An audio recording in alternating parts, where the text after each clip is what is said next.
One of the hardest parts of getting older is feeling like something's off in your body, but not knowing exactly what. It's not just aging, it's often your hormones too. When they fall out of balance, everything feels off. But here's the good news. This doesn't have to be the story of your next chapter. Hormone Harmony by Happy Mammoth is an herbal formula made with science-backed ingredients designed to fine-tune your hormones by balancing estrogen, testosterone, progesterone, and even stress hormones like cortisol. It helps with common issues such as hot flashes, poor sleep, low energy, bloating, and more. With over 40,000 reviews and a bottle sold every 24 seconds, the results speak for themselves. A survey found 86% of women lost weight, 77% saw an improved mood, and 100% felt like themselves again. Start your next chapter feeling balanced and in control. For a limited time, get 15% off your entire first order at happymammoth.com with code NEXTCHAPTER at checkout. Visit happymammoth.com today and get your old self back naturally. Hey, it's Amy Brown from The Bobby Bones Show. Join me in supporting St. Jude Children's Research Hospital for a chance to win a trip to meet Megan Maroney at the 2025 iHeart Country Festival in Austin, Texas on May 3rd, hosted by Bobby Bones. We're going to hook you up with tickets, flights, hotel, food credits, and a meet and greet with Megan Maroney. Take action now to support St. Jude and help cure childhood cancer, and you're going to be entered for a chance to win. Visit iHeartCountryTrip.com to learn more.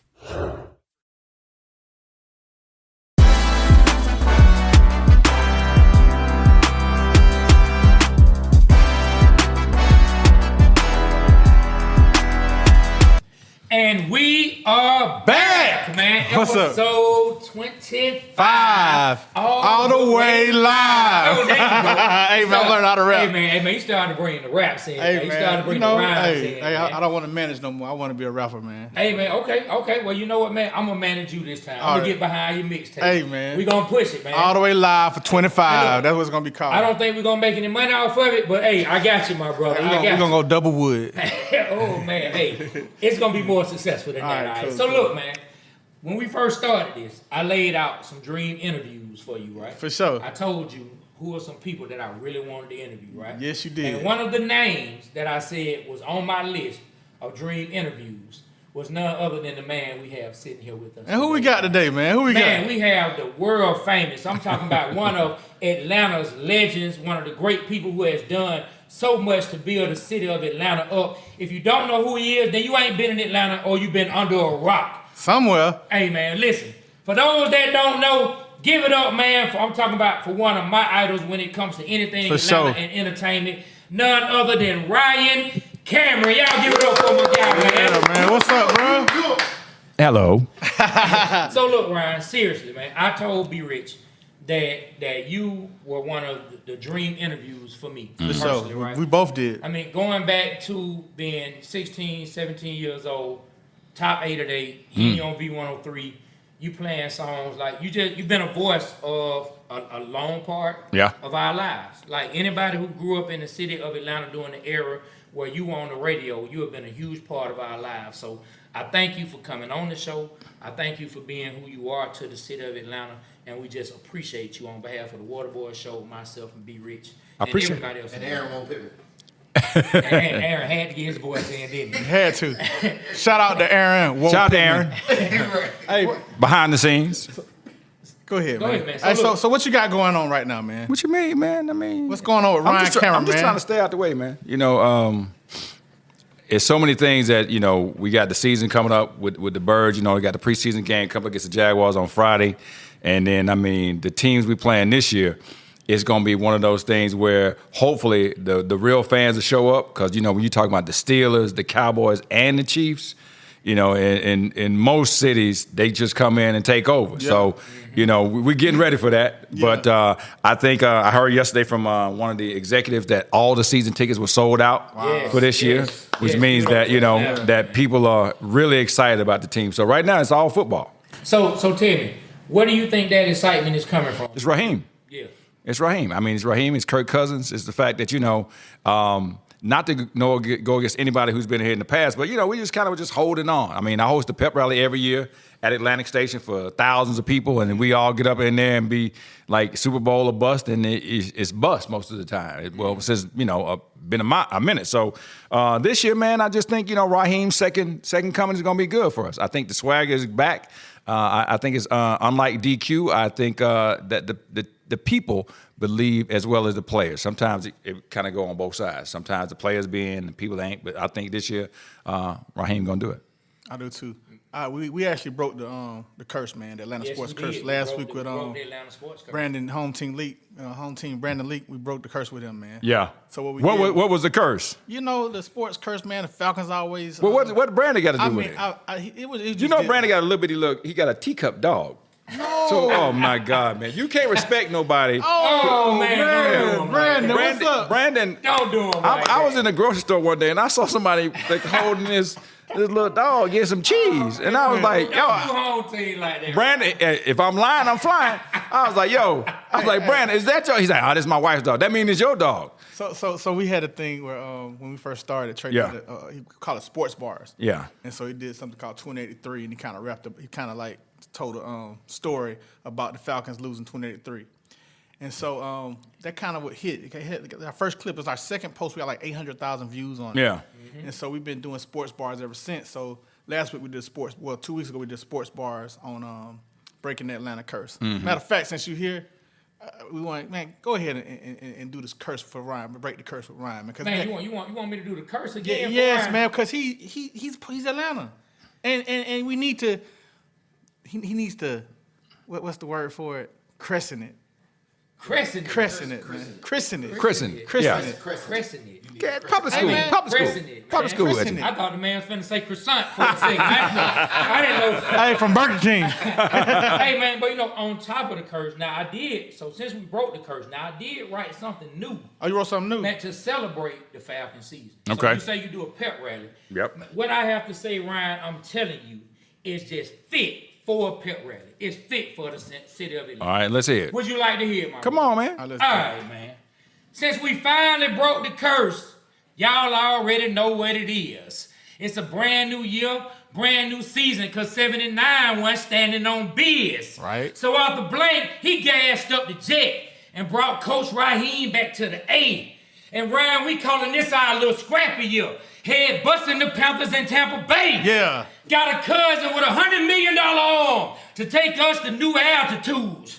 And Bajan, well, he on his Ray Charles run. He make it do what it do. Right. Drake London, he about to act a fool. Yeah. I can already hear the DBs crying. And Kyle Pitts, he about to have a career year and go stupid like he did with Matt Ryan. Yeah. Grady Jarrett, he back and about to feast.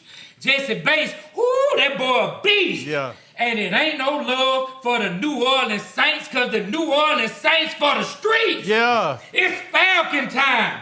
Call somebody. Let them know that this is our year. And please send some praying hand emojis for the safeties trying to tackle our year. It's for my folk on Gresham Road, south to Old Nat, North Georgia, back to Bankhead. And since the whole season sold out, Ryan, we about to bust the whole league across the head. Go Falcons. Right. That was There hard. we go, Man. There we go.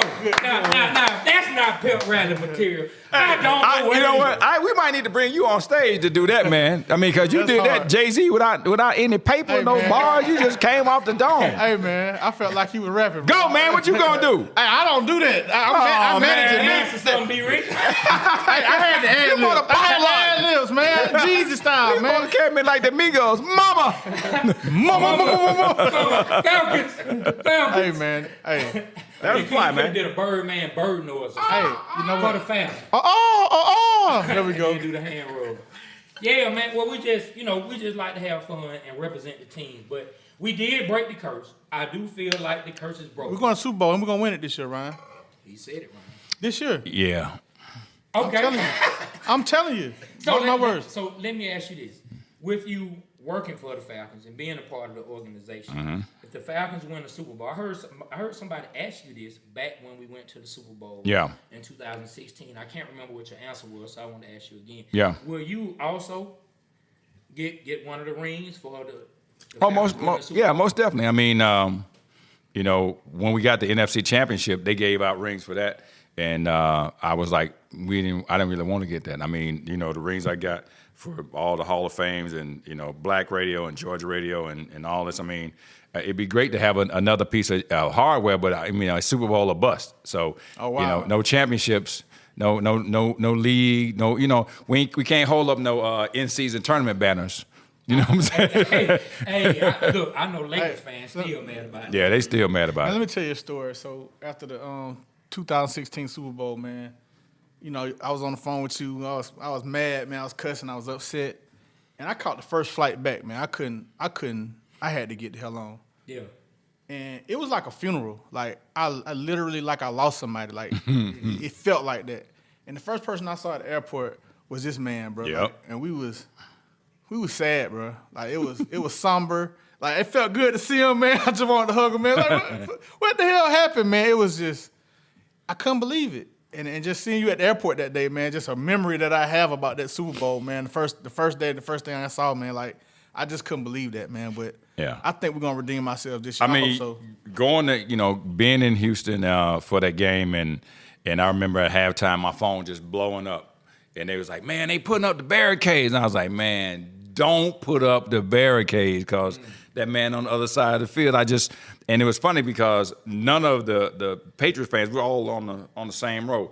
They didn't say nothing, right? The whole entire game until we got to overtime. And then all of a sudden, I found myself surrounded by like 15 Patriot jerseys. They were just pointing at me, yeah, it's over, it's over, it's over. And I was just like, where was y'all at the beginning? Where that energy come from now? Right, but, yes. I mean, once we lost the coin flip, man, you know, and we went in the over. I mean, we already know what it is, man. And people in New Orleans, that's they go to, you know. Whenever we start talking trash, they going to bring up the 28-3. But like you said, I mean, watching what happened with the Braves and Atlanta United, and, you know, it's about time, man. You know, we going to be all right. Why not our year? Why not, bro? It gotta be. If New Orleans, and think about it, you know, if there's a script writer, as they always say, what better script for Atlanta fans than to win the Super Bowl in New Orleans? Oh, it's in New Orleans this year? Oh, this it. Yes. Bro, I didn't know that. That's how it's going to go. We're going to win the Super Bowl in New Orleans, I'm just kidding, but it's not in New Orleans. Go ahead. Why are you playing with me? Because, I mean, I just want to tell you. Is it in New Orleans or not? No, I can't remember, but I do know. It's not but New I Orleans. do know this. It's not New Orleans. But I do know this. Man, get the hook out my mouth, man. When we went to the... You ain't shit, man. But look. I forgot he a comedian, too, man. Hey, but look. Yeah. Look, when we went to the NFC Championship game in 2012, the Super Bowl was in New Orleans. Yeah. And we were one game, a few plays from being able to play for a Super Bowl in New Orleans. That's when we played the 49ers, right? Yep, that's when we played the 49ers. Yep. Because remember, the lights went out on the Ravens. And, I remember that 49ers game. In New Orleans, man. That was that particular year, man. But we're going to do some good things, man. We're going to do some good things. So I know you had so much you wanted to add. So I want to take it back, Ryan, like back when I was in college and you was at V103 and Hot 97.5 was starting up. Yeah. And it just was like just playing 24 hours, no personalities or whatever. And then Mike Roberts was the guy at V103, the morning guy. And I think when you came to 97.5, you start off at the morning show? Yeah. So, like, how was it starting off a new radio station and having to go up against a legend like Mike Roberts, and then on top of that, that station 97.5 represented the start of Atlanta hip hop to me, the new, the old Atlanta. Like I feel like you kind of like are a bridge between old Atlanta and new Atlanta. You're both to me. You understand what I'm saying? So that to me was the start of old Atlanta. So can kind of tell me about like when it was playing and how you decided to leave V103 and head to 97.5 and how you was feeling. I mean, I think, in that year when I left, I was working nights and my contract was up and I had like 3 offers. One was to be, and you'll love this, to be the mix show coordinator to go for Columbia Records. They wanted me to go into the nightclubs and run records. And then another one was to stay at V and continue the night show. And the That third was one, 6 to 10. Yeah, Okay. 6 to 9. It was 6 to 9. 6 to It 9. wasn't even 4 hours. It was only 3 hours. And then George Littell was coming Yeah, in. and then they came in with a Quiet Storm. But the last one was the fact that it was, Alfred Liggins sent me a two-way one day, which is so funny. Okay. I was actually living down here, and he was like, yo, my name is Alfred Liggins. I own WKYS in Washington, D.C., and we would love for you to come up there and do mornings. I thought it was a joke. And I went back and what they offered me, and they said, let's try it out. And I had never lived outside the city before. Okay. So going from being Atlanta-born, Zone 1 to the fullest, to moving to Washington, D.C., and back then they had a non-compete, which means you can't work anywhere for 6 months within the market, within 50-mile radius. So basically, they gave me a chance to go up there and learn how to do mornings. If they just would have said, nah, go ahead, I would have been awful. But going to Washington, D.C., the heart of the government, where everybody had good jobs. You had the Governor Glenn Denning up there. You had everybody. It was what Atlanta is now, as far as being the mecca of everything, because everybody had a title. And going up there and learning how to do morning radio, it was like when Ja Morant came into the league. I wasn't worried about Mike Roberts. I wasn't worried about none of that. I was just like, give me my shot. So the very first song that was played, a lot of people, this is like a history. July 5th of that year. We came on, we played One More Chance by Biggie. And some people want to say it's the Goody Mob, but it was not the Goody Mob. So we had One More Chance playing, and we was driving around the city trying to see if you could pick up the signal, because that was always a big thing, is that you could get 97.5 in certain areas. So, and people, I can hear it. And we just kept looping that song, Jerry Smoking B at the transmitter, kept looping that song over and over again. And then when it was time, when we got the Olympics to start, they said, hey, man, you want to go back to Atlanta? And I was like, man, come on, man, say less. And got here, and kind of the rest is history. For me, starting out as an intern at V, and then coming back here to do the morning show was like a full circle moment. It was huge. Now, that was to me, that was the start of something. I just remember, just like, man, this is like cause back then, when they played rap music, it was in the evening. This is a 24. I was the one who played rap music. So you telling me I'm saying that for the people that's watching. Why you looking at me? I'm the one who did it. It was me. Right, You should have been like, Ryan, when you played. Jump on me, man. Yeah, look. I can take it. You could only play rap music at night. Yeah. Yes. Anything that was played. We had the Fresh Party, which is on Tony Friday. Well, Darren Fears. Gotta give Darren his flowers. Darren Fears, Tommy Fix. Yes. May he rest in peace. It was like that mix show on the end, and then on Saturday we had the Saturday Night Jam, which was on from 7 to midnight. But the only time you could hear rap music, because Mike Roberts, as a program director, was very, very afraid of rap music. Okay. Very afraid of rap music. That's what I wanted to When they first, the rap song that they thought was so controversial was Double Dutch Bus. Oh, the Double Dutch Bus? They thought was... They played that in the morning like they had played some Biggie. Oh, it was that controversial. The only time you could hear it, because I came out of college at West Georgia, and I was hosting a show called Kaleidoscope, and basically that was the only time we played rap music. So I was down there with DJ Slash, and he had turntables that were belt-driven, and he was mixing and scratching off a belt-drive turntable. That's how dope he was. So I came out of college just ready to go. But yeah, I was the one. You was the one that started. I started. No. But it only landed in my day part.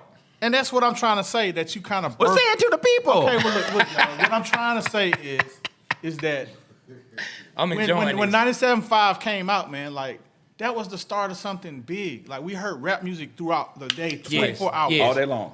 And it was like, what the hell? I wasn't used to that. I went to Albany State, and I just remember driving back. Oh, so when you came back, the station was here, and you were like, wow. And I didn't hear no voices. I'm like, they're not gonna have no voices? They're just gonna play music? That's a continuous mixtape, Yeah, this is a mixtape right here, and they jamming. And so, then when they started with the personalities and you did the morning show, I'm like, oh, they playing rap in the daytime? So y'all don't know, it's a big deal. It was a big deal coming up, because we didn't get a chance to see hear the music until the evening. That's and right. then we couldn't even hear the videos until midnight. Arnell Starr. Right. American Rap Makers. So we used to wait on Friday nights and be late to parties and stuff to watch the new videos, because I knew I wanted to catch cell therapy and all that. You know what I want to ask you, Ryan? So I was talking about some younger days, and a friend of mine who who passed, and I was just talking about our time together growing up, and I said, sometimes you don't realize that you're in some of the greatest times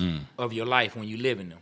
So I want to ask you, that time, that start of 97.5, that start of that bubble for Atlanta, right before the Olympics, did you feel a sense that this is going to be one of the greatest times for Atlanta? Like, did you feel what it was about to become? Yeah, I thought, once the station launched and we could, be heard, I thought the main thing was that people were starving to have that kind of music all day long, all night long. And, I remember the very first advertiser was Alex Gidwan. When before they was AG, it was just Alex and coming on and doing all the clubs and doing all the stuff. And it was just a big deal for us. I was talking to Mary Catherine Sneed, who was one of the people who started it. She was like, we were giving away advertising. We just wanted to have commercials to make the radio station seem legit. So it was people on the radio station that wasn't paying. They were just like, man, see, they got commercials now. That was a big deal. They got commercials now. They for real. But the climate, man, me and Ramona DeBro and Crash D. And Crash D. I mean, and seeing what all these people have become now. Crash D's a big TV star, and Ramona's doing movies, and so many other things. And look at Chris, and I mean, it's a big deal. Man, you've broken a lot of people. We have L. Duncan. We have Rashawn Ali. It's a lot of people. You got to go way back. You got to go. I was the first person to play. I was talking to T-Boz and Chili the other day. They came on the radio station, and Lamont Bowles from LaFace Records, we played their entire album. And callers called in and picked the first song. It had never been done. And so they picked, either What About Your Friends or Ain't Too Proud to Beg. And I remember when they first came on, we thought they was rappers because of the way they was dressed. Yeah. Monica was discovered in my talent show when she was 12. Wow. I did, right down the street at Center Stage, I did this thing I had a great idea called the Talented 20 Showcase. It's a great idea on paper. I wanted to have 20 of the best female vocalists in the city compete for $1,000. And man, I sold no tickets. and Yo-Yo was my celebrity, MC. And when Monica won, she had on tie-dyed purple, and she sang Whitney Houston. And who was in the audience? Somebody from Dallas Austin Records. Dave Gates was there. Okay. And she got discovered that night, and it went on to become that iconic album that Dallas produced. So, we've had the footprint on a lot of different things in the city, man. So I'm always like, I'm always looking to help people try to grow, man. Even to this day, there's so many personalities out there that I see, like the Maisha Simones and other people that are on the radio right now. So it's kind of like even part-time that are really doing big things. Man, yeah, like that. That's great. I remember, you did a lot of remotes. You used to do a comedy show. That's right. I remember one time Music Soul Child was there. We was out Roswell or something, up near there. You had a comedy show. And 112, the comedy show, the Apollo Night at 112 was the most famous one. Okay. Like, I remember somebody put up pictures. They was like, if you remember this, then you really Atlanta. And there was a picture of 112 with people lined up outside. Oh, wow. And then if you zoomed in on the marquee, I said, yeah, because that's my name on the marquee. Hey, I want to ask you this. So I know with my favorite interview that you did, a lot of people you interviewed. What's one of your most favorite interviews that you did and you were kind of nervous about? With me, man, I get a lot of different opportunities, but I always tell people, like, even when y'all are interviewing people, I always start, like, I think if you want to piss people off, you start off with a really difficult question, right? So I always do my interviews like this, like it's a beach ball. Hey, man, how's the fam? The softball a little tighter, then you throw them with that sinker, with that BB, after they get kind of comfortable and forget the mics are on. For me, I think one of the biggest interviews I've done was I actually was in the Versace store, and the guy who actually owns Umi, the sushi place, used to be the manager of the Versace store. Okay. So Elton John was always in the Versace store. So him and Fasheed, who was the manager and owner of Umi, the sushi place now, they headed off. And Elton John was like, man, you should come manage me. And so he went from being the manager of the Versace store to managing one of the biggest acts in the world. Wow. And one day I was like, man, you should let me interview Elton John. He's like, man, I'll try it. And I was like, no, go ahead. And Elton John said, yeah. And we went to this penthouse. It was that the King and Queen Towers. No. This is in Buckhead. Oh, okay. He had 2 floors. And as a matter of fact, they just sold it. He gutted out both sides and had 2 floors, and it's supposed to be a 30-minute interview, and we ended up staying there for 2.5 hours. Bro, Wow. So that's what I was gonna say. Like, Yeah. that was my favorite interview that you did. And I remember you doing that interview. Oh, word? Yes, that's what I tell you. That's the interview that he wanted. The Elton John one? Yes, so I wanted to ask you That's about hilarious. So I wanted to ask you about that interview. I remember everything about the interview. You said he came down and said peekaboo. Like, tell us that Yeah, story. man, and he was just so over the top, and we taped everything. And some of the things that he said, they called us, like I said, once the microphones become so comfortable, you forget. They called us back the next day and said, hey, man, please don't air this part. Please don't air this part. Please don't air this part. Because he was talking about stuff that today would make headlines. So I always say, if there ever comes a time when he's no longer with us, boy, that book going to be hell. Boy.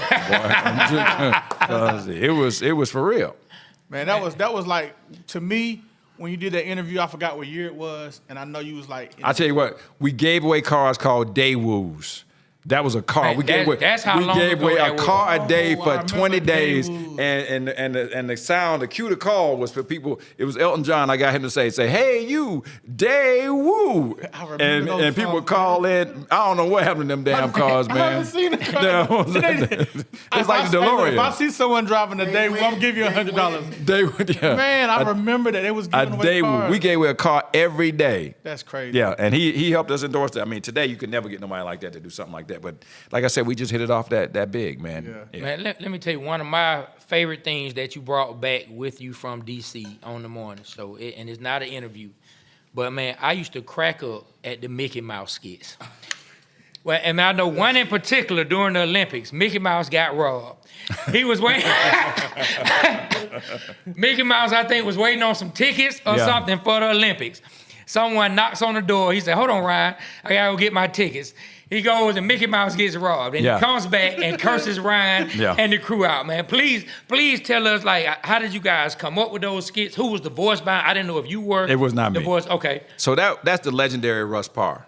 And Russ started doing Mickey and Barney and the cursing Mickey back in the day, and it got to be so popular that actually another radio station we was in Disney World and did Mickey, and they sent a tape of us doing Mickey to Disney World to try to get us banned from it. Whoa! And that's how big it was. But Russ would always do it freestyle, right off the cuff, man. I got to send you. Off the dome, right? Yeah, man. And he would, the way he would do it, he'd be like talking, then he hit the pound button to make the noise, like, "Hey, Ryan, you stupid mother beep," and then and do that. But it was always so classic, man, that the fact that he was that talented. I mean, he's been on the radio for so long. He's now doing his own TV show, and he's doing movies as well, man. And I'm glad you remember that, because Mickey, my favorite one was Mickey versus Barney.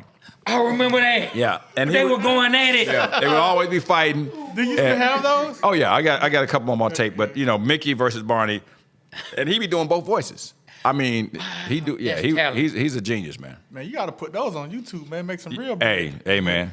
Let me tell you, man, I used to live for those skits, man. I used to live for those skits. Another moment, I'm trying to remember, and I think it was your show where we had was it Bill Campbell and Marvin Arrington was talking. Back before everybody became like so politically correct, hip hop, is the reason that Bill Campbell is mayor. And it goes down in history because Marvin Arrington was city council president. Bill Campbell was an incumbent, and they were pretty much neck and neck and tied with polls. And so the station was so big, we decided to do a debate. And we did a debate in College Park, in the conference room, downstairs on Old Nat L, and they started arguing and going back and forth. And that's what we'd have, no social media. It was all the newspaper, and Bill Campbell said something, and Marvin Arrington said, may he rest in peace, senior, he said, when you and Maynard were out there passing. I remember that. You remember that? Yes. And it became it changed the election. It did. It changed the election because they basically was trying to insinuate that Maynard Jackson and Bill Campbell were passing for white. Yes. And it made the city so upset, man. Yes, It swung the election into Bill Campbell's favor, and he always talks about that. I mean, regardless of what happened with Freaknik and everything else, but that hip-hop was that mayoral race, and you should give hip-hop credit. Man, because I remember he came back and said, he said, passing what? Encyclopedias. Pass what? He said, he was passing out encyclopedias. I said, well, at least he quit with the comeback. Can I say, man, it's so funny, when you do this for so long that y'all remember that stuff, because you got to remember, when you're on the radio, basically, you talking to yourself. Man, you was the soundtrack of our life, bro. I appreciate that, man. I appreciate that. For you to remember that and you to remember Elton John, that's crazy. Look, I was about to say exactly what B. Rich said. Like, you were living it, you were in the moment. And that's why I said, sometimes you don't realize, well, maybe you do realize you're living in some of the greatest moments of your life. Yeah. Like, you played a part in a lot of moments that we remember. But I do want to ask you this, one second, B. Rich. I do want to ask you this. Yeah. Do you feel that the city of Atlanta has finally got the respect that it deserves over the years, whether it's entertainment, sports, or just how great of a city it is? I mean, when I was on another show, I talked about Atlanta nightlife, and it went viral because of how I felt that the city had changed. But to answer your question, I don't think Atlanta really wants the respect because this is a city of mavericks. You got to look at the people who are from here that have never been like anybody else. You go all the way from Dr. King to Hank Aaron, to Evander, and then I said the other day, and people were trying to get mad about it, and you will feel this. If we did an Atlanta, Georgia, or a Georgia-only tour, all the acts had to be from Georgia. It could go around the world because it'd be everybody. It would be everybody. Everybody from B.O.B. to Migos to Outkast to I mean, think about it. If you just all Monica. Atlanta. Just all Atlanta. There's nobody in the country that, because everybody else is kind of sounds the same, but Atlanta we're mavericks, man. So we don't really want the respect. You know what I'm saying? It's like we do what we do. This is Wakanda, man. We know that. I love that. I love that answer right there. That was a great answer, man. Man, as they say, that's so Atlanta. Wow, we're gonna clip that one up. I can see us clipping that one up. That was good, man. Yeah, we don't care about all that, man. And that made me forget my question, bro. That was, man, I mean, it's so many questions. Man, it is that we have, and I don't want to skip too far ahead. Nice shirt though. That's hey man. Oh, what's that? I was gonna ask you what's this right here. Oh man, well this sir is the world famous brand that we already let What's it be the name known. of it? Triple OG. Oh, I thought it was OG. It's Nah, man, it's Triple Yeah. OG, and we're sitting here with one of the Triple OGs of the city, man. This particular brand, like this shirt here, man. Yeah. Our boy Stacey Woods, who was the creative director. Stacey Lace, man. Him and Lotto. Big you know what I'm Lotto. saying? With Triple OG, man. Stacey is the one who. Can I give you a little sneak? So Okay. me and Lotto met at Keith Sweat's house. Keith was doing something with Teddy Riley. Okay. And Lotto came in, he had some gear, and I was like, man, I like that, man. And we started, hitting it off and just laughing at the same jokes. And we've done so many things, but because of my relationships, man, my man about to be in the airport.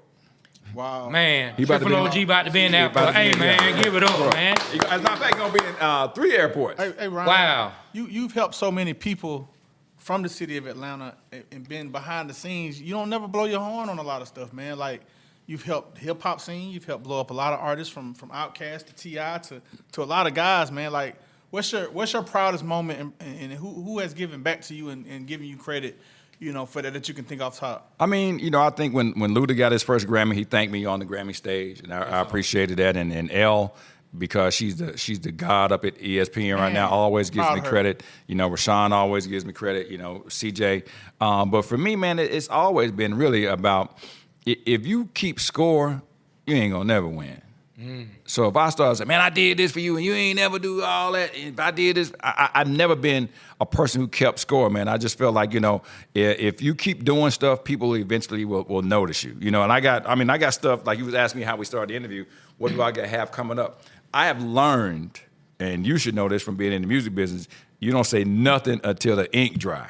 Man, that's so true.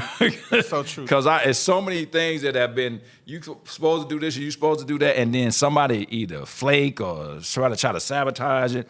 And so, I mean, I was hoping that it was going to be ink by the time I got here so I could break it, but it ain't.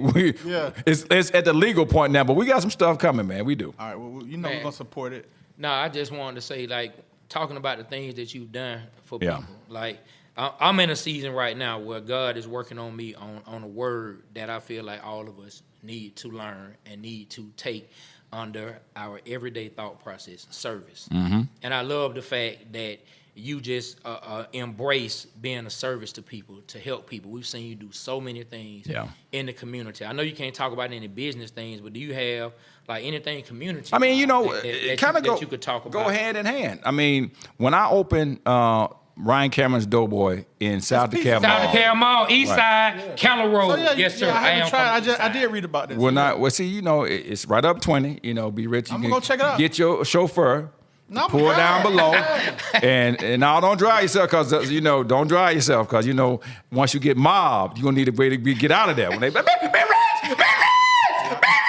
I know what time it is. All right, you know. Ryan know what time it is. I knew somebody would see it. Let me tell you something, man. When I opened it in South DeKalb Mall, which has been there since 1968, a lot of people were like, yo, man, why would you, man, I ain't been in that mall in 30 years. Ain't nothing in there but jewelry stores and Foot Locker. And I was like, that's the exact reason why. Because, what I've learned, and you guys are both businessmen, if you follow the highway, watch the streets, watch the development of the highway. If you got a raggedy road and then all of a sudden they get paved, the development is coming. Yeah. So you look how we used to ride up 20. 20 would you be man, and now that's smart. It's coming. So they got a development that's coming, and what's gonna happen is if you look at those anchor stores that used to be there, you look at those anchor stores. Macy's. That's the same thing they did with 120 Ralph McGill Boulevard, which is where V103's original home was. Yeah. You put up sheetrock, you plumb it up, and you sell them as condos. Yeah. Think about those floors. I mean, you could do one of those. They could do this in Riches because all you got to do is put up walls and make them condos. Yeah. So you talk about a mixed-use development that's going to happen because at this point, people are tired of the traffic, man. They can't. So going into the mall, as opposed to people saying, man, that was dumb, it really was smart. And so, come on out there, and now we partnered with Magic City, and we got the Magic City Wings. Shout out to Magic City Kitchen for all the people who can't make no excuse to their wife, but I need to go get some wings. So you got Magic City Wings at the Doughboy. Yeah, we got Magic City Wings at the Doughboy. Y'all hear that? You got Magic City lemon pepper Lou. Everything but lemon pepper Lou. Hey Lou, that's got to stay at Magic City. Shout out to Loma, who's the brainchild behind that. But every other flavor we get out there, and you can order Uber Eats or Grubhub if you don't want to come in the mall. They'll deliver. They'll deliver. We within 30 minutes, bro. Man, I'm gonna go there. And We'll be rich. Order some Doughboy for the crew. For the crew. I'm gonna put on my story. I'm gonna add Ryan, see if you share it. Yeah, come on, man. You ain't gotta do all that. We've been open. Share it. Listen, we've been open over a year, man. I'm kind of salty with you. You ain't been out there. Man. You ain't know about it. I haven't been. Zoom in on my face. He said, "Zoom in on his face." Hey, can we end it in the episode again and mention the... Most definitely, man. Come on, man. I got Come you. on. Hey, so listen, I wanna go into sports, but before I go into sports, man, it's a couple of times we've run into this past before I got into music. So you used to have something on Fridays where you have the listeners come in. Yeah. And I was one of the listeners, man, and that kind of got my bug to want to do. I was a pharmaceutical rep, and I wanted to. You was a drug dealer. I was a legalized drug dealer. Yeah. And I wanted to. Pharmaceutical that's rep. what made me just be intrigued into becoming into the lifestyle of hip hop, becoming a manager, or just doing radio or whatever. Just watching you, and then I don't know if you remember this. Who you first met? Who was the first guy I introduced you to? What celebrity? I don't. It wasn't a celebrity. I thought it was Method Man. No, it wasn't Method Man. I forgot who it was. I thought you told me it was Method Man. Go ahead, my bad. But I do remember you and your buddy. I used to work at the Braves game. I don't know if you remember this. And we was playing the Cubs, and you had to come in and call, it was a little thing you can call an inning of a baseball game. Yeah.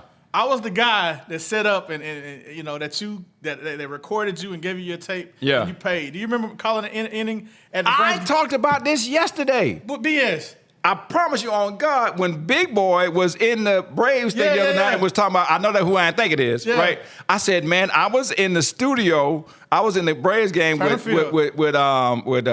Pete Van Wieren and Skip Carey. Okay. And I said I had a show on Turner, and they was like, you was in the booth. I said, I promise you, man, I forgot what that comedy show or whatever I had on Turner. Yeah. So I just talked about this yesterday. Yeah. I was there, man. That's crazy. Yeah.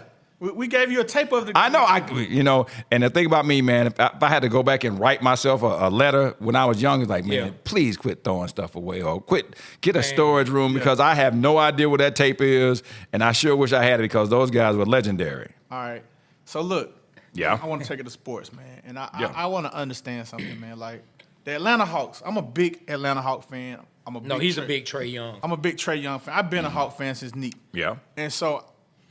I know you was there with Lloyd Pierce. I was a fan of Lloyd Pierce, and then from there, what's going on, man? What's going on with Trae Young? What's going on with the owners? Why did Travis Schlenk leave? Like, what the hell is going on, bro? And why aren't you the announcer there no more? Hey, man, I answer the last question first. All right. I think a 20-year run. Was magnificent. I think through the heyday, y'all was asking me about, what some favorite moments. I think that time when Kyle hit like 7 threes in a row, and I called all of them for three. I mean, that was on YouTube and out there everywhere. But for 20 years, I missed 3 games in 20 years. Wow. Whoa. So. For that time period, man, it was incredible. It was an incredible time to be a Hawks fan and those teams with the J Smooths and all those nicknames and, the Za, Patchouli, all those things that I came up with. But you came up with the J Smooth? All that's man, I didn't know that. I didn't know you came up with it. I'm sorry. That's me, J Smooth. That's hard. Yeah, so that's hard. Hey, when I heard it on NBA 2K for a 3. Was that you? That is me on NBA 2K. Wow. So when you become what they call a legendary PA announcer, that's when you had 10 years or more. Then that's when, actually now they got the game where you could play. I did all the teams for all, all the leagues. And so you can play Lakers versus Hawks and use me as a PA for both of them. So I had people who was like, man, I just got you. I've got Hawks against Hawks. I say, no, you can use any other team because once you become a legendary person, like this year, I didn't do any voices, but my contract is through 2026. So they send me like 10 games. Because I'm still on there, So that was a big deal. But, I still think, B. Rich, that the Hawks are always going to be outsized until they get somebody to go in there and handle them things. I mean, I think Clint Capella has been a great fit, but I just think they're going to get pushed around, man. I mean, I remember one year I met somebody and they was like, they the strength and conditioning coach. And I was like, man, you're supposed to be a little bit bigger than that, man, bro. I look at it like this. Hey. I look at it like this, Ryan. I don't blame the players. I blame the management, man. They're not getting no one to play with Trae. I feel like the DeJounte Murray, I liked him a lot.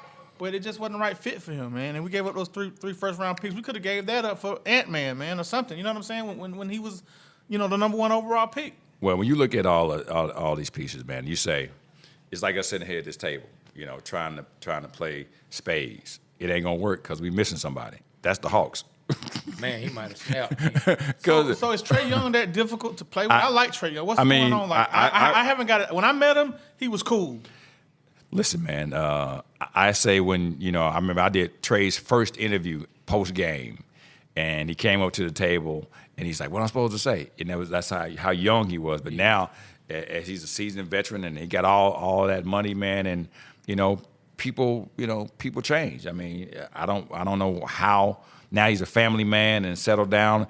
He may be more than people expect.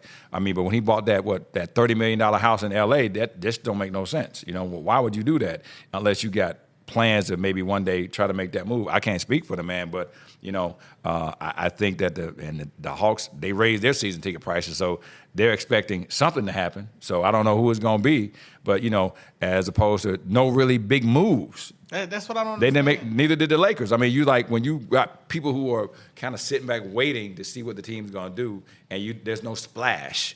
I think people kind of are kind of anticipating something to happen, and who knows, it might. Well, let me ask you: if you were the GM, what would you do? You know what, man? I stay in my lane. I feel you on that. And when you talk about decisions, because once I start, hearing about analytics and how they talk about people's and personal lives and their ability to do this and their ability to cope with that and all those things, that's when you get into. Because my Sear.world company, it's based. My man Peter Sorkov. It's based on behavioral sciences. Okay. And basically, if you go to Sear.world, you will see all these different things where people will relate to their situation based on their upbringing. And if you don't know how somebody was brought up, you don't know how they're going to handle the situation. Yeah. So, if me and Peter, we kind of, he's from Canada. We bonded on the fact that he said, my wife has one thing that she has to do all the time. And he's like, what? And he's like, whenever I open the refrigerator, it's got to be full. It's got to have, it can't be no empty spaces. And I was like, why? He's like, because, man, I just remember me and my mom making Kraft macaroni and cheese. And I was like, man, your mom made Kraft macaroni and cheese. And so we started bonding from that point, because he was like, when you don't have nothing and you get something, it's going to change you. So you can't. How am I going to tell a player who, look at the money they making, man? You talking about people making 250, 300 million. Yes.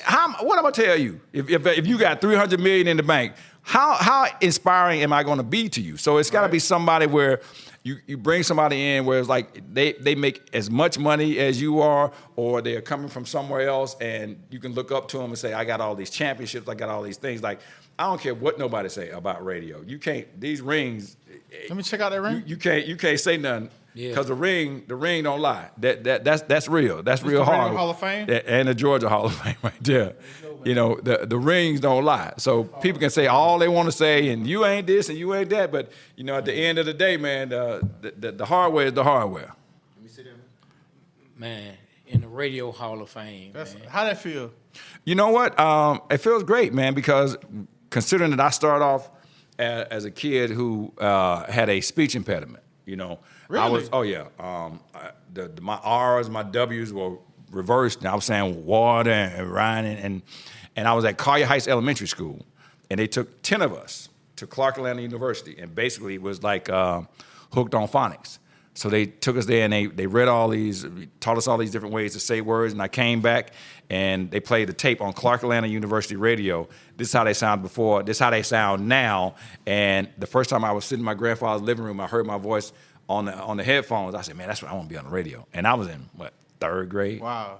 Yeah, man. So you knew. But I'm saying, to come from that to Hall of Fame, man, I didn't have those expectations. Hey, well, to me, Ryan, I still feel like you old Atlanta and new Atlanta. I really feel like you could be the top slot. It's not even old. It's not even old or new. I It's still just like Atlanta, bro. Like, So, I don't understand, like you should have the number one slot, man. Look, we number one slot. I swear to God, bro. Look, we had a conversation about what we were talking about. If we had to put together a Mount Rushmore of our entertainers I remember that. from Atlanta, we said and bro. your name, and I appreciate said, that. man, Ryan, man, he played the soundtrack to a lot of I our gotta find lives that growing episode and up. send You it know to what I me. mean? Yeah. Like, I just appreciate it. I really appreciate it, can't bro. say it enough. Having you on the show, like, I'm not saying it to give you any kind of just lip service or attaboy. You definitely were one of my dream interviews. I appreciate you, man. Like you inspired me to want to do this years ago, but I didn't try to chase it. Hey, You know what I'm saying? I tell Until people at this point in my life. I say this all the time, man. Dreams don't have deadlines. You're right If about you got a dream, I came up with the idea of voicing the airport 9 years ago. Oh, I did hear you at the airport. Oh my God. Yeah. So I presented that the other that to the administration, and it sat, and then Andre said, "Man, let's try to see if we can make it work." And one of the things that I sometimes you'll take offense to something, but you don't realize that it's deeper than what you think. So my agent at the time, Norm Schrutt, may he rest in peace. He was like 89, 88. He was like wanted me to come and work at Star 94. He's like, man, Star 94 wants you to come over here and work. I was like, man, I can't work in no Star 94. He said, Ryan, you don't understand. You're racially ambiguous. And I was like, what the hell does that mean? He was like, no one can really tell if you black or white. And I was like, oh. He said, so your voice can play anywhere. So when I'm in the airport now and I'm watching people react to it, or I'm listening to it, and I was like, okay, so that's what he means, because it's just the voice, right? Yeah. But what's funny is all my friends, like the only one that resonates with them is the sex trafficking one. And I'm like, hey man, Let them people go, bro. That's what you say. I'm saying that to them. No, I tell my friends that, man, I just heard you talk about sex trafficking. I say, man, let them people go, man. I don't know what you got going on, but don't try to get on that plane. Hey, so look, man, I know we got to wrap it up, but two things. I want you to do a blast from the past, from a memory, from a sports memory. But 2020, man, I want to talk about, man, you gave us a scare, man. Like, what happened, man? And like. You know, I don't want that to happen to either one of us. Can you give us some preventatives or some things? I definitely don't want it to happen to you again. Well, no, it ain't going to happen to me no more because I went to have a basic procedure. Okay. And, sepsis happens to like maybe 1 in 5 individuals that go into the hospital for anything. So it's a blood infection. So I come home and I'm thinking I'm fine. But one of the signs of sepsis, when it starts to affect your blood, is you start getting chills. And unlike other things where it progresses to every day, sepsis progresses every hour. So every hour that went by, I was getting worse and worse and worse. I was actually in full sepsis during basketball games and did not know it. I was actually calling games until like in April, and I just felt like I said, man, I feel like and this is what they always tell people. If you ever, man, I feel like I'm about to die. If you ever feel that way, then that's when you need to, because doctors aren't going to do a test on it to say, okay, what is this, what is that? You always say, hey, can you test it for sepsis? Because, Killer Mike said that's what his grandmother died from. I've had other people that found out later on that it was because of something they got in their blood, and it leads to other things. So what happens is once I got the sepsis, it just attacked all my organs. Wow. It just goes for all. And so one of those things was like blood clots. I had a collapsed lung. I had, my father had a heart valve issue that he passed on to me through heredity. So it attacked that. And so when I presented to St. Joseph, man, I didn't know what was going on. And I just remember, getting in the ambulance like, man, I don't know what's going on. And my mother was like, I remember waking up because I was, in a coma. And I was like, man, I got to get home for Easter. And they was like, man, Easter been over. And so basically I got a septic infection from a procedure, and it ended up almost costing me my life, and coming out on the other side of that, I always tell people, all this arguing and bickering about petty stuff is so unnecessary because you never know when it may be your time. But for me, man, it brought about the sense, because remember, this is during the height of the pandemic, right? Yes. So ain't nobody there to hold my hand. Ain't no mama in the room. Ain't no kids in the room. It's just me and the nurses, because this is March of 2020.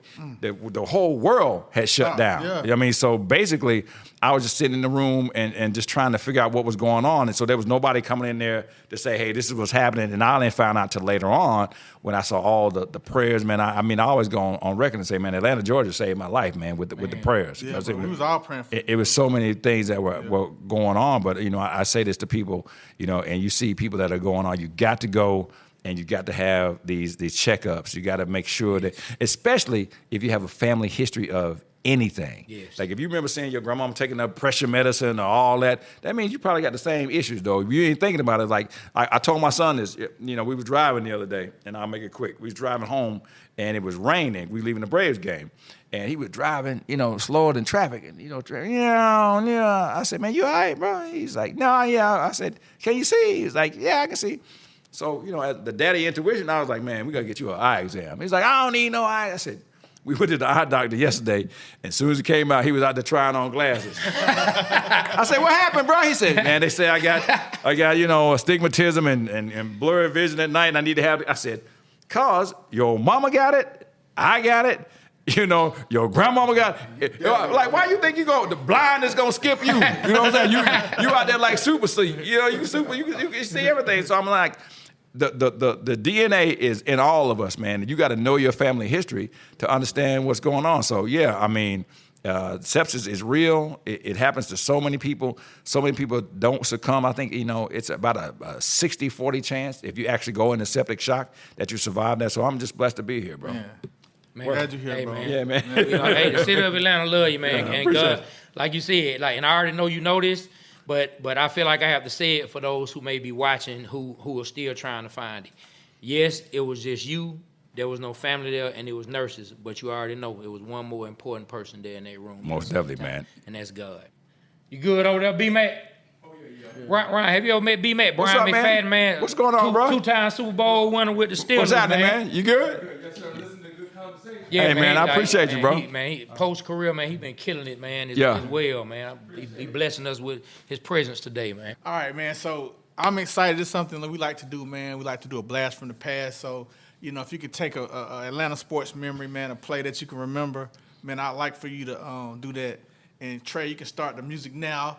Let's go. Where we at? I think the one that sticks out was Matt Ryan threw a pass, or he either scrambled, and, you know, people always wait for Matt to fall down. You know, it was like, it wasn't going to be if he was going to fall down. It was like when he was going to fall down, whenever he scrambled. But he did some kind of move and got to the end zone. I just remember on the microphone saying, "That's my quarterback." And who were we playing? man, I might have been the Saints or somebody like that, but they made it into a promo, you know, and that was like a really big deal. And on NFL Films, man, Pastor Troy, who ain't nothing, man, but a good friend. But, you know, it always be your friends that try to do the little shady stuff. So we always, you know, I've been going to the Saints-Falcons game for more than 20 years. I actually didn't trademark it, but I'm the first person to put "We Dat" on the T-shirt. And so when everybody started saying "We Dat," I was like, man, I came up with this 15 years ago. Service once again. Yeah, service, giving away free. So, you know, we were down there playing the Saints, man, and NFL Films was this is when Ricky Williams had put on that wedding dress. With Mike Dicker. Yeah, and was on the cover with that wedding dress on, and I'm up in the stands, and I mean, it's the 90s, and I'm like, "Ricky Williams, where's your wedding dress? Ricky Williams is a lady." And that made NFL Films. And Pastor Troy put up on his page the other day. I say, "Man, you can't be saying stuff like that in 2024." But he was like, "Man, that's how long the rivalry been going on." I was like, "Why you can't put something you did up there? Why you gotta put me up there, man?" We gotta find that one. If you go on his page, man, I'm like, well, you know what, man? So I don't know if we should clip that one up, because Ryan didn't seem like he really wanted that one. I mean, it's on NFL Film, so I can't do nothing about it. It's out there in perpetuity. I mean, I ain't gonna post it, but yeah, I feel we're gonna clip that one, right? Yeah, you better. Look, we're gonna add you as a collaborator. No, hey, Ryan said, "Hey, man, the ink ain't dry." I see. Nah, man. Hey, look, man. I could talk to you for 2 more hours, man, but I know you got to get to where you got to go. Got to pay these bills, man. Yeah, man. But I really appreciate you coming down here. It's an honor, bro. Like Trey said, like, you're one of our dream interviews, and I appreciate you taking the time out to do that for us, man. Yeah. For real. Like, I do have a favor to ask. Yeah. Before we end. Sure. I have 2 boys, 9 and 12, about to be 10 and 13, Mm-hmm. Christian and Carter.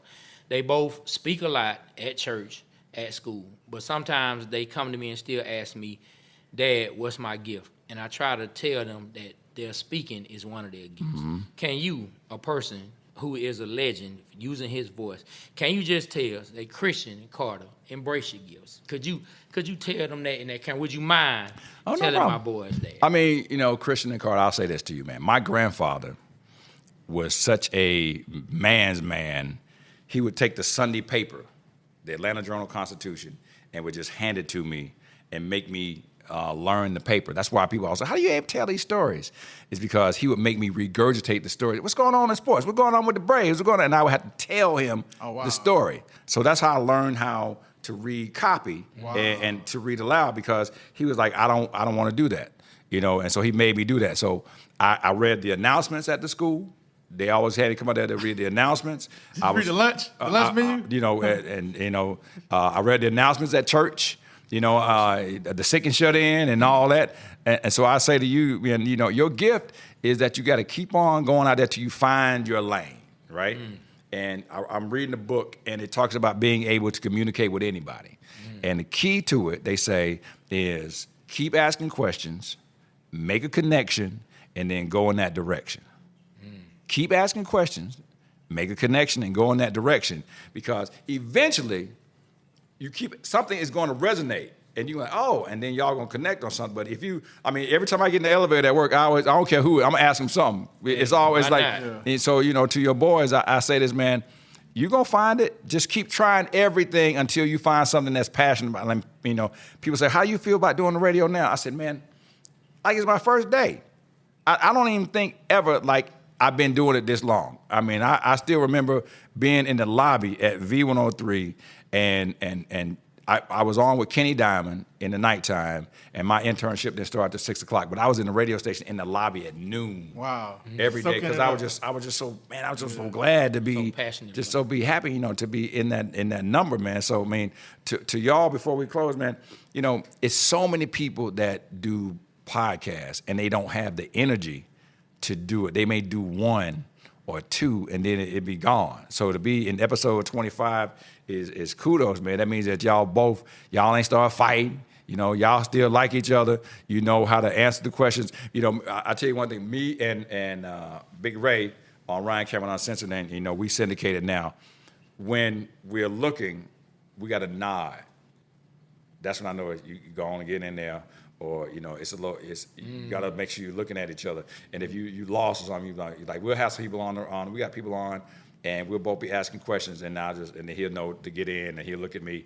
It's like, you got to be able to know the room. So we're learning that. We're learning that. It's a simple little thing. If he look over there, you know, and like I always say, you know, anybody who interviews me, if you don't, I mean, I'm Googleable. You can find out all the stuff that you want to know, but you know, people who, like the news people now, they start looking at their phones.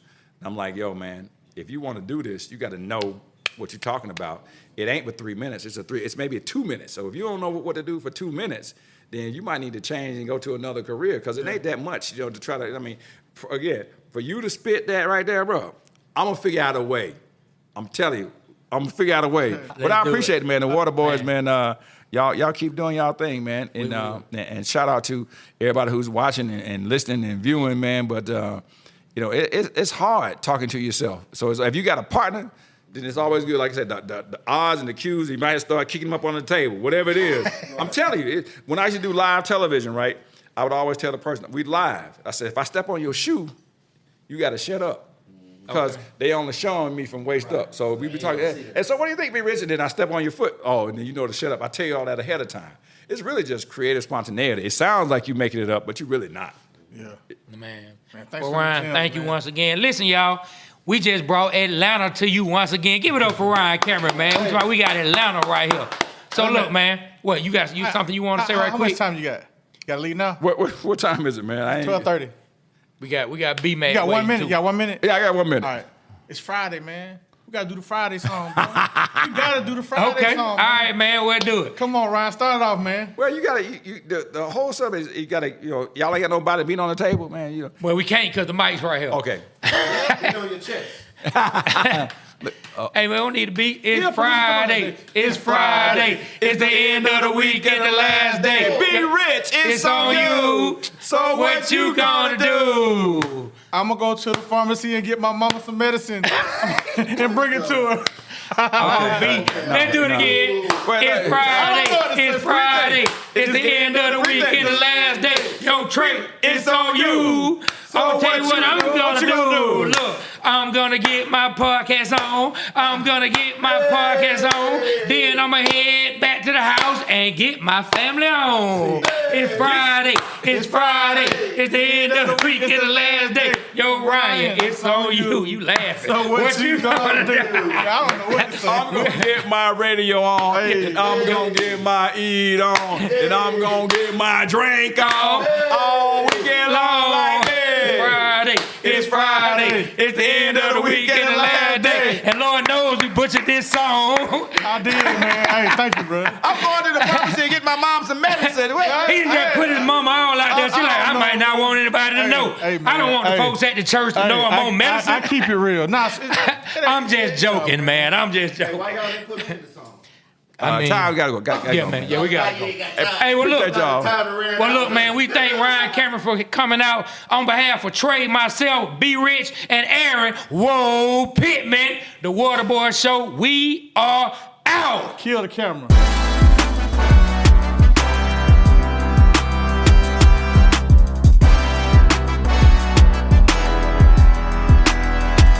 Hey, it's Amy Brown from the Bobby Bones Show. Join me in supporting St. Jude Children's Research Hospital for a chance to win a trip to meet Megan Maroney at the 2025 iHeart Country Festival in Austin, Texas on May 3rd, hosted by Bobby Bones. We're going to hook you up with tickets, flights, hotel, food credits, and a meet and greet with Megan Maroney. Take action now to support St. Jude and help cure childhood cancer, and you're going to be entered for a chance to win. Visit iHeartCountryTrip.com to learn more.